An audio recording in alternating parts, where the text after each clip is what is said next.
อย่าหนักใจเด้อถ้าเจอทางไปให้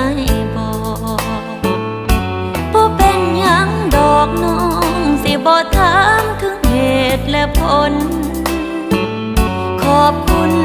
มากๆที่เคยมอบพักห่มใจจนให้สิทธิ์เปลี่ยนใจอีกคนเมื่ออายพบคนที่ใช่กว่านี้ก็บอกเขาติว่าเฮาบ่มีอีหยังกันแล้วบ่ต้องอ้อนแอวให้เพื่อนช่วยเคลียร์หนทางเดินนี้